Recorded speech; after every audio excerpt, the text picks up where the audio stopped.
Bonjour à tous et bienvenue dans notre émission Où va le monde? Un espace qui veut faire entendre différents points de vue afin d'appréhender la complexité des enjeux de notre monde actuel et en devenir.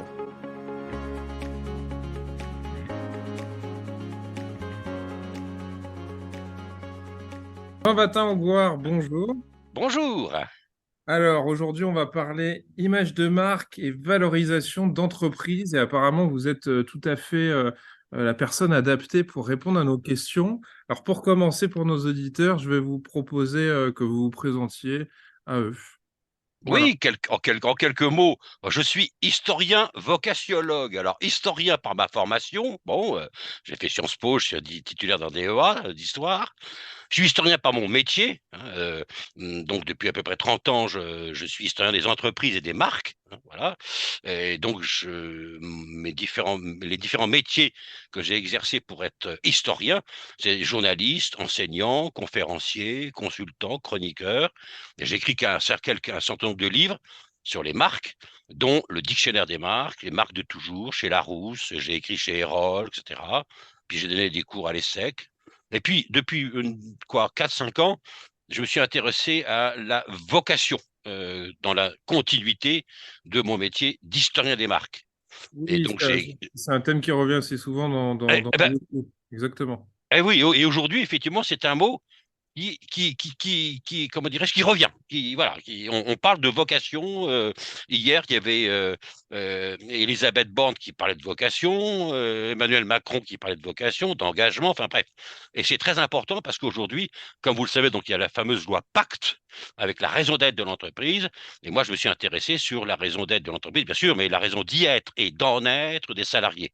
Et donc, comment fertiliser la vocation des salariés avec celle de l'entreprise. Bon, voilà, ça c'est un petit peu voilà voilà. Et puis pour terminer, je suis également historien parce que j'ai écrit 2 livres consacrés au mythe Pétain chez l'Harmattan. Voilà, c'est voilà, donc c'est voilà donc pour me Ouais, présenter entendu. brièvement. Eh ben, c'est parfait. Alors, j'ai une première question à vous poser, qui Oui, est assez large évidemment. Comment oui. construit-on selon vous une entreprise? Et la deuxième question qui me venait, c'est est-ce que valoriser la marque valorise toujours l'entreprise? Alors, conseiller une entreprise ou une marque, d'abord, faut peut-être très rapidement définir ce qu'on entend par marque, hein.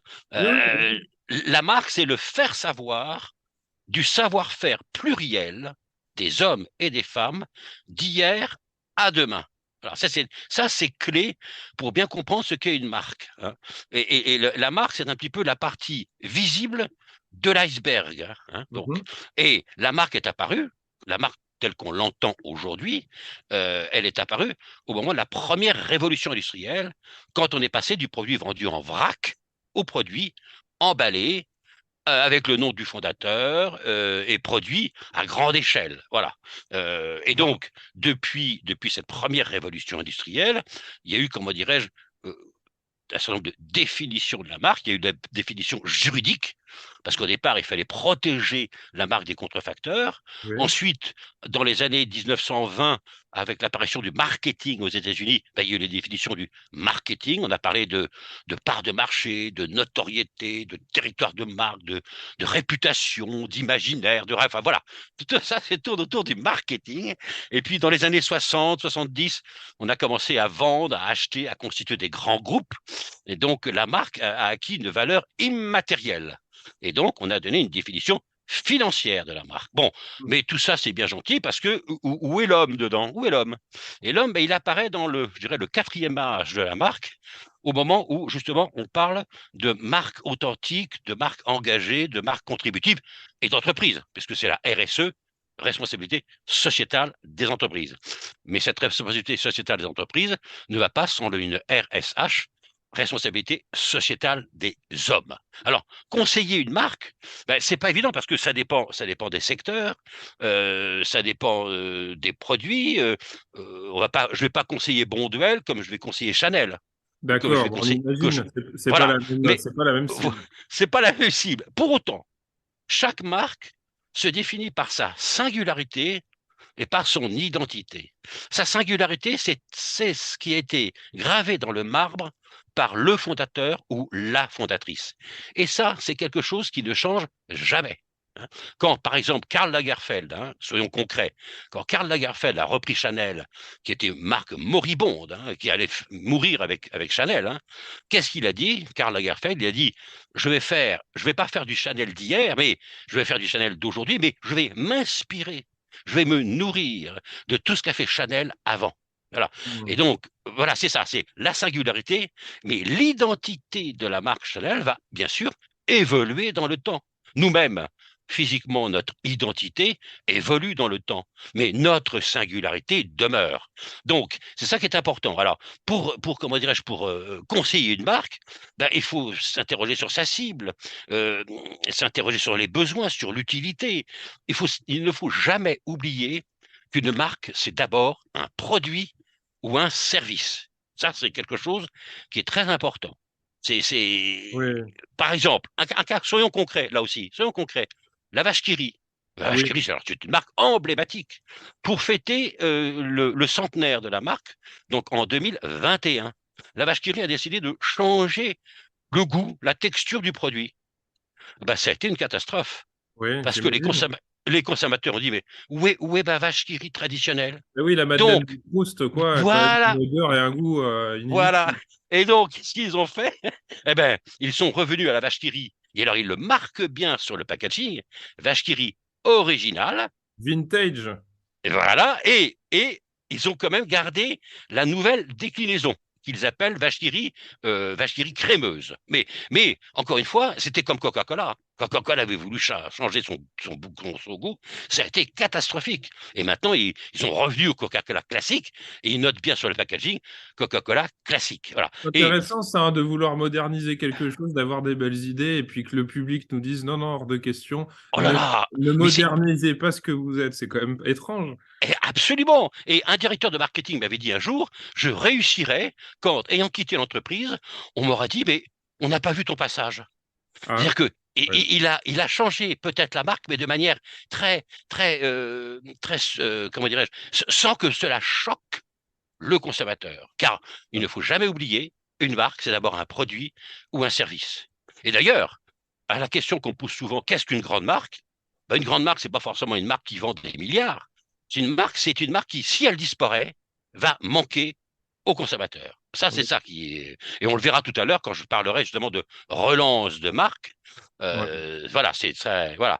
Et donc, voilà, si vous voulez, c'est pas, c'est un, comment dire, c'est pas du tout évident. C'est, par exemple, autre exemple de relance de marque, bah, Bic. Le Bic, alors là, Bic, c'est vraiment la marque emblématique qui est, quand on dit Bic, on dit produit jetable. Oui, Eh bien, le baron Bic avait voulu lancer le parfum jetable, ben, c'était un échec. bah Et oui. il a reconnu, voilà. Nivea a voulu copier L'Oréal et se lancer dans le maquillage. Non, Nivea, c'est le soin de la peau.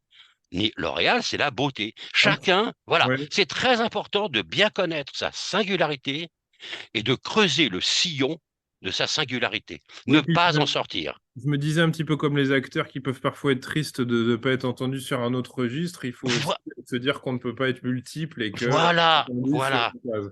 Mais c'est voilà. peut-être difficile pour, je me dis, le PDG de se dire qu'il fait la même chose. Mais bon, Ah c'est... non, non, non, justement, parce que quand on creuse le sillon, il est très profond. Donc, si vous voulez, le territoire de la marque Nivea dans le domaine du soin Oui, est j'entends. extrême. Oui, pardon. J'entends, mais c'est-à-dire Oui. qu'en fait, on ne pourra pas.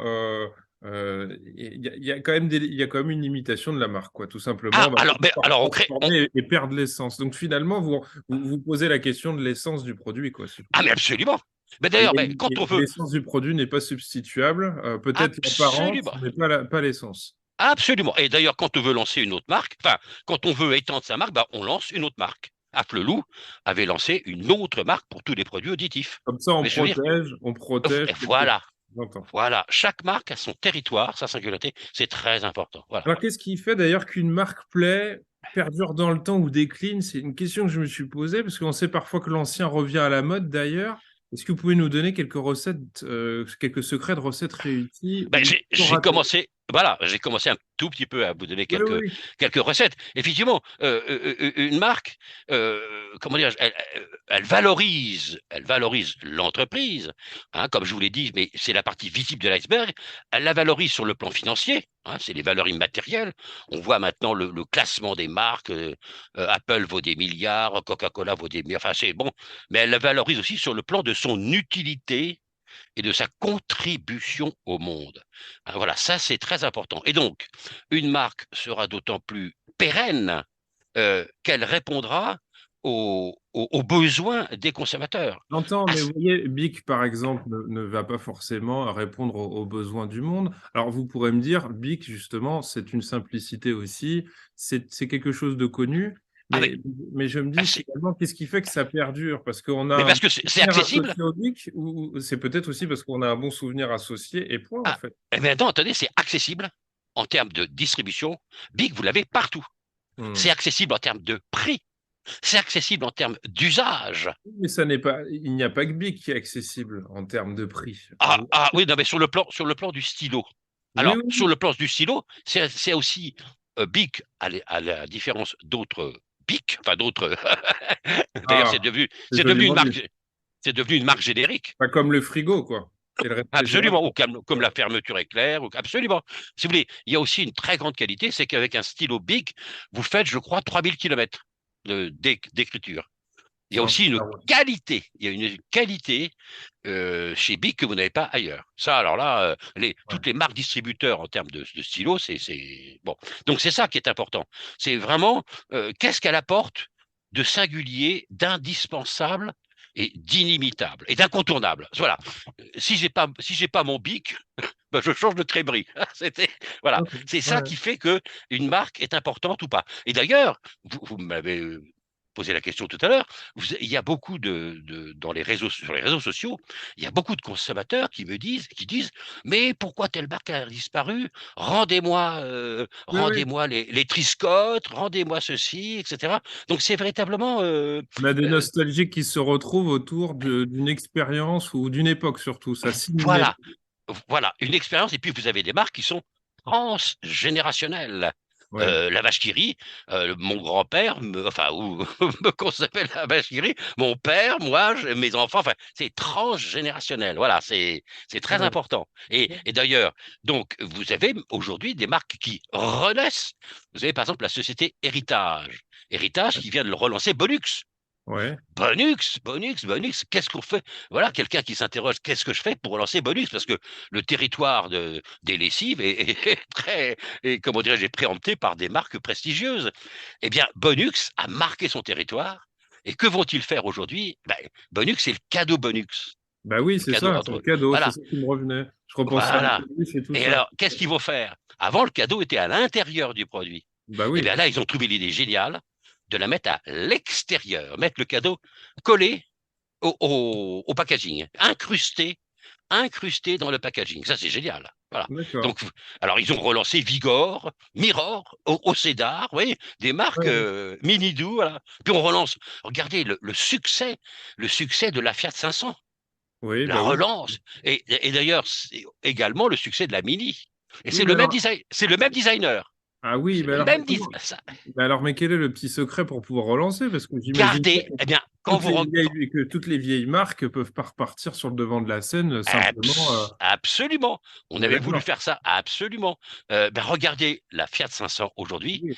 et la Fiat 500 des années 50, il y a à peu près la même identité, quand bien même elle légèrement évolué.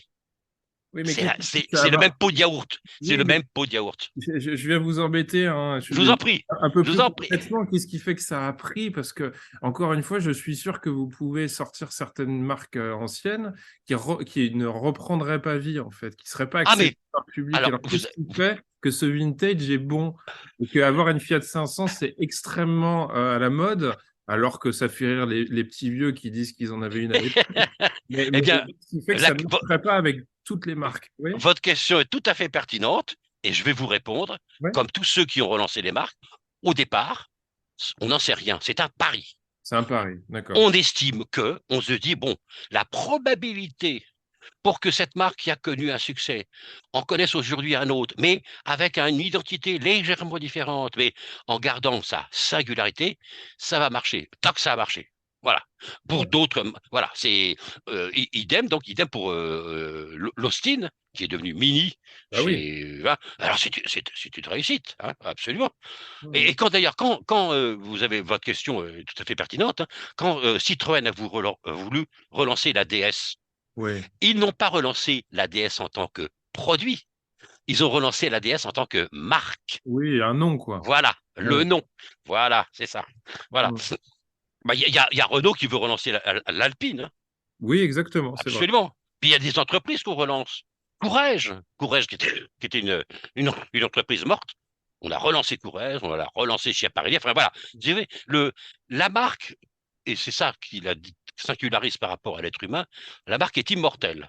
Ouais. Dès qu'elle est D'accord. déposée sur le plan juridique, elle est immortelle. Et on peut redonner vie à des marques qui sont toujours dans le. Alors, c'est vrai que le cimetière des marques est riche de marques prestigieuses, hein. Mais Hmm. on arrive toujours. On a relancé Solex, on a relancé. Voilà, c'est. C'est un Voilà. pari. Bon, C'est à dites-moi, Paris. Absolument. dites-moi, est-ce qu'on vend un territoire comme on vend une pâte à tartiner ou Bah, une expérience comme on le dit aujourd'hui? malheureusement, oui. D'accord, parce que Malheureusement. la Pourquoi? Parce que communication, elle était fondamentalement différente ou si au fond, bah, c'était pas tellement différent, quoi. je dirais que tout est devenu marque. D'accord. Les régions, les villes, les hommes politiques sont devenus marques, hein. Exactement, les Il y a régions aussi, comme vous dites. les villes. Regardez, il y a un bouquin il y a 1 an qui est sorti sur la marque Macron. Ah Bon, oui, ah, euh, je ne savais ah, pas. ah oui, oui. Et ça Donc se si vous vend voulez, bien? je sais pas du tout. Je sais pas, mais je pense que oui. Donc D'accord. tout est marque. Euh, on vend aussi des personnes, hein. Ben là, je vous l'ai dit, hein, Macron, etc. C'est le problème quoi? Ben, on a un besoin de séduction, d'attractivité, de fidélité, et on fait que finalement, comme une marque, on va nommer des régions, on va créer une identité, un logo, on va créer une charte graphique, un logo, une charte graphique qui peut être, enfin une identité qui peut être aussi sonore, hein. On Vous va créer un pensez que ça marche? marketing. Oui, vous pensez que ça marche bien, ça, finalement? Bah, écoutez, alors en toute honnêteté, En toute je honnêteté. n'ai je n'ai pas les résultats, mais je pense qu'il y a tout de même une attractivité de certaines régions. Mais est-ce que c'est dû uniquement à la campagne publicitaire? Là, j'avoue, je ne sais pas, honnêtement. Bah oui, parce Mais que c'est c'est vrai qu'il y a toujours. tout un storytelling, il y a tout un storytelling autour Exactement. de, voilà. Mais souvenons-nous que jadis, autrefois de la guerre, il y avait ce qu'on appelle la réclame. Alors la réclame, c'était quelque chose de beaucoup plus subtil. C'était l'industriel qui réclamait l'attention du consommateur.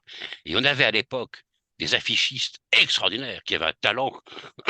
Aujourd'hui, bon, la publicité a tendance bien sûr à modeler les comportements, alors que jadis, les affichistes faisaient appel au cerveau. Au cerveau. Justement, comme vous venez me chercher sur ce sujet, tiens, j'ai deux choses qui me viennent à l'esprit, Je vous deux en prie. questions là, qui me viennent. Vous pensez quoi des publicités, la qualité des publicités aujourd'hui? Parce que moi, j'ai toujours Ah, l'impression qu'on pourrait quand même être plus créatif, mais qu'on ah, ne peut pas en fait être créatif. Parce que je me dis que c'est pas possible parfois d'avoir une qualité de spot publicitaire aussi ennuyeux en je- je- 2023. Ça, est-ce que c'est je peux, votre. oui, Oui, bah allez-y. Eh ben, dites-moi. est-ce que je peux revenir en deuxième semaine? D'accord. Non, parce que alors, je suis Qu'est-ce que extrêmement vous en pensez, vous, hein? Vous pouvez me dire que vous n'avez pas d'avis, hein, mais moi, si, je si, suis ah toujours si, intrigué par ça. je suis ulcéré, ulcéré. Ouais. C'est-à-dire que dès qu'il y a la publicité à la télévision, je coupe, je zappe. Certaines publicités sont subtiles, amusantes. Pourquoi? Parce qu'elles sont drôles. Voilà, Oui, elles ça, sont amusantes. elle marque les. Voilà. Tandis que d'autres, mais alors les marques consacrées aux voitures, elles n'ont rien compris au changement Ouais. climatique. Rien compris. Bon. Euh, les autres marques sont, comment dirais-je, euh, voilà, je les trouve, enfin, Vous savez, ça me fait penser à l'émission qui n'existe plus, que vous connaissez cu- probablement cu- par cœur, qui était culture Culture pub. Pub. Ah, culture Et pub. on continue à voir des anciens spots de Culture Pub, notamment sur les réseaux sociaux, qui montrent à chaque fois, et c'est très étrange, je trouve, des publicités étrangères et dont j'ai toujours la sensation, au final, je me dis, mais en fait, les étrangers sont toujours meilleurs que nous, les Mais Allemands sont absolument, drôles, les absolument. Mais Suédois, les Islandais, tout tout ce que à vous voulez, où les je me dis, publicités, absolument, voilà. les Et on les publicités oublie pas anglaises. parfois, hein. On Il y les a de oublie pas. l'humour, y a de l'humour dans les publicités anglaises, par exemple.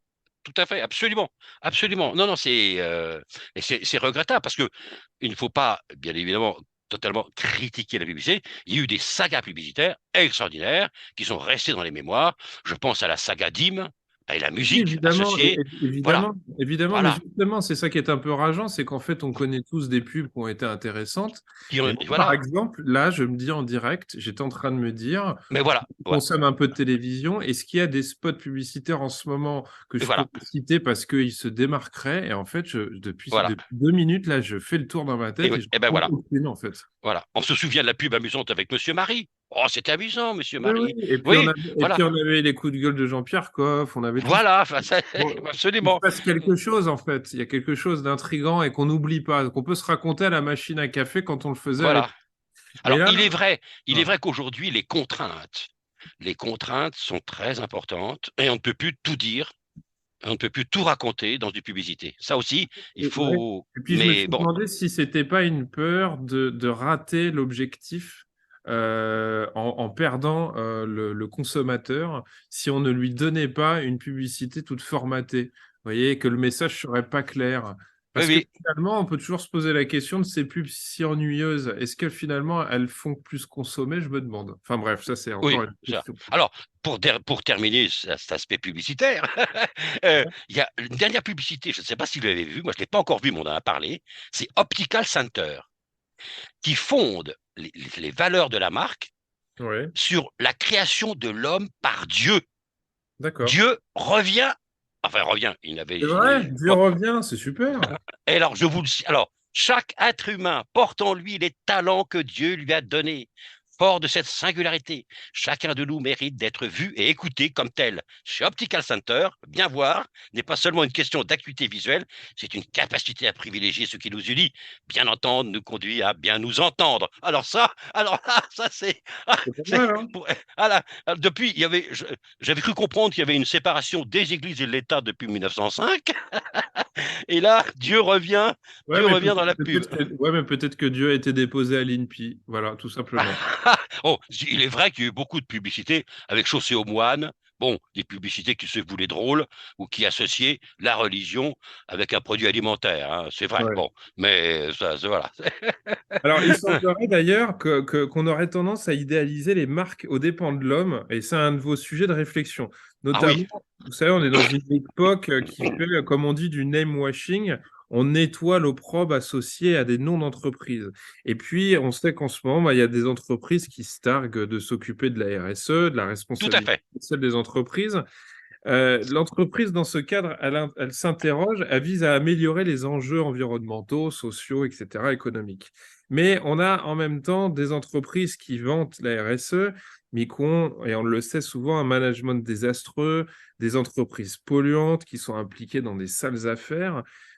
Où est-ce qu'on va? Qu'est-ce que vous en pensez? Est-ce que ça fonctionne encore de faire du name washing à l'ère des médias où tout se saura un jour, notamment grâce à Internet? Qu'est-ce que vous en pensez? Eh bien non, bien sûr que non. Et on le voit. On le voit aujourd'hui. Il y a d'abord un constat, hein, un constat avec les chiffres. Depuis la crise de la Covid, il y a une interrogation aussi bien des jeunes que des moins jeunes, sur le sens qu'ils trouvent et qu'ils donnent à leur travail. Hmm. Qu'est-ce que je fais dans cette entreprise? Qu'est-ce qu'elle m'apporte?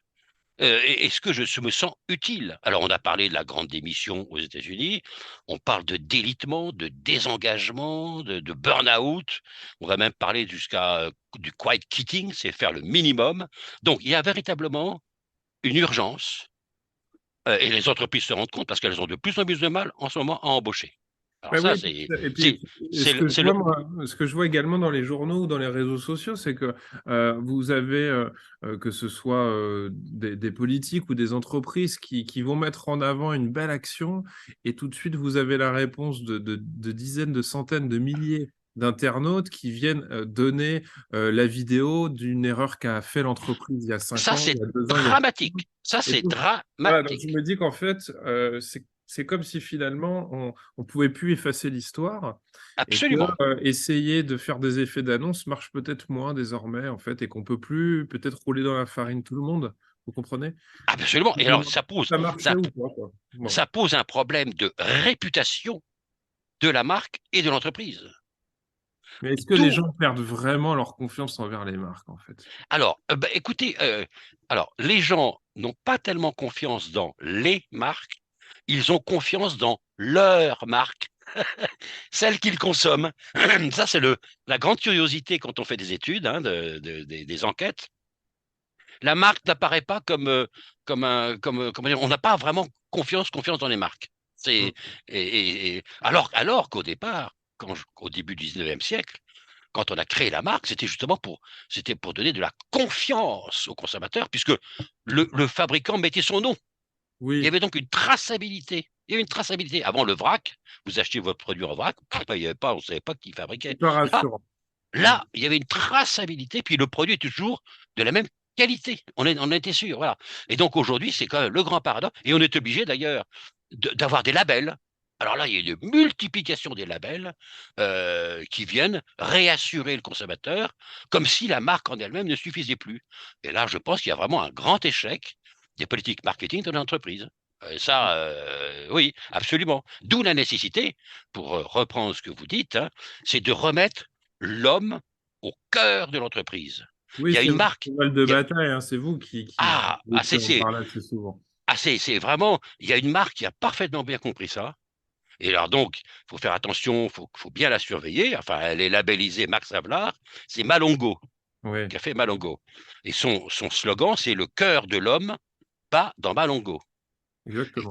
croyez-moi, tous les jours, il faut très attention à ce qu'il n'y ait pas de contradiction entre le discours et les actes. Ça Ils existe doivent, encore, ça, alors. ils doivent tous les jours apporter des preuves à conviction. Mm. C'est clé.